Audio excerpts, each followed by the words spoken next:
இன்னைக்கு விஜயதசமி. இன்னைக்கு நம்ம எந்த காரியம் பண்ணாலும் அது வெற்றி அடையும். அவ்வளவு நல்ல நாள். இதிகாசத்துல என்னென்ன நிகழ்ச்சிகள் இந்த நாள்ல நடந்ததுன்றத பார்க்கலாம்.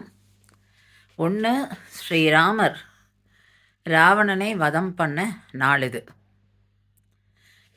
அடுத்தது ஸ்ரீ கிருஷ்ணர் பஞ்ச பாண்டவர்களுக்கு வில், அம்பு இந்த ஆயுதங்கள் எல்லாம் கொடுத்து போரில் வெற்றி பெறத்துக்கு வழிவகுக்கிறார்.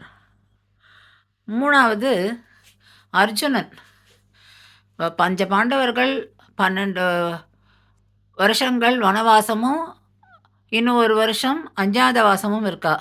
அது முடிஞ்சு திரும்பி வரா. அர்ஜுனன் அது முடிஞ்சதுக்கப்புறம் தான் மறைச்சு வச்சிருந்த ஆயுதங்கள் எங்கே மறைச்சிருந்தாருன்னா வன்னி மரத்தில் மறைச்சி வச்சுருந்தாராம்.